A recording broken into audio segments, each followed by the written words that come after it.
Let's take a couple of moments and we'll check out the dimmer settings on Pioneer's FH-X731BT.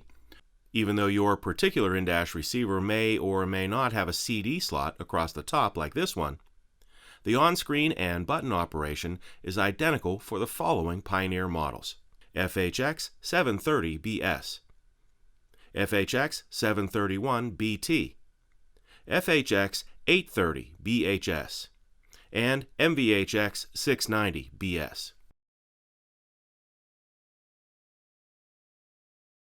So from any source here, and we're on the radio source right now, I'm going to press in on the volume control. And we want to go to the Illumination menu. Here's the Illumination menu, and we'll press Enter. And inside the Illumination menu, let's turn until we get to the Dimmer Settings menu. So here's Dimmer Settings, and inside the Dimmer Settings, we have three different settings, three different ways to trigger the dimmer to turn on and off. So let's press Enter here. And the first thing we see is Sync to Illumination. Now this means the orange wire with the white stripe, when you install this head unit in the dash, the orange wire with the white stripe, which is the illumination wire, needs to be connected to the car in the proper way so that when the car's headlights switch on, the illumination will automatically dim here along with the rest of the dash lights. But this isn't the perfect solution for every vehicle. Some vehicles don't have a dimmer wire that you can tap into, and some drivers want to drive with their headlights on at all times, like daytime running lamps. If you want to do that, driving with the illumination dimmed all the time may not be good for you. So let's go back in there. So that is Sync to Illumination.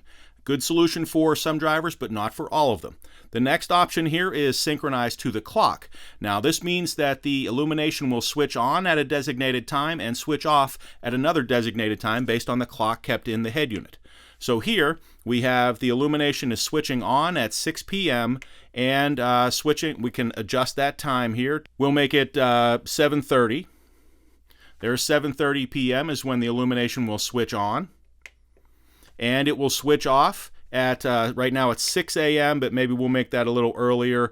We'll make it 5:30 in the morning that the illumination will switch off.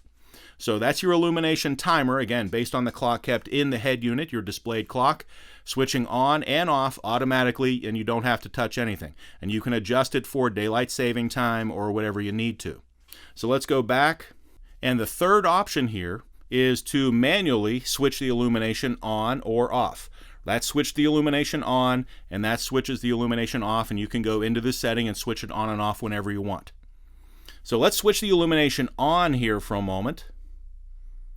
And you can see that the illumination has dropped the lighting of the head unit very low. Now maybe that's too low, and for your nighttime driving you would like to be a little brighter than that.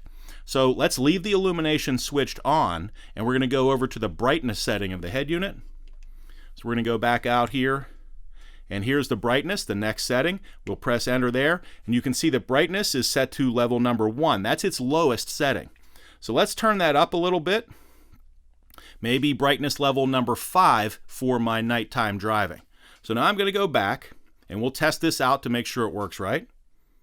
And we're back to the dimmer settings. We'll enter there, and that is the illumination on.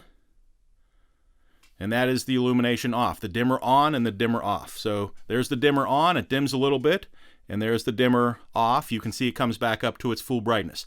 Now you can set that up to whatever brightness level that you want, 1 through 10, however it works best for you.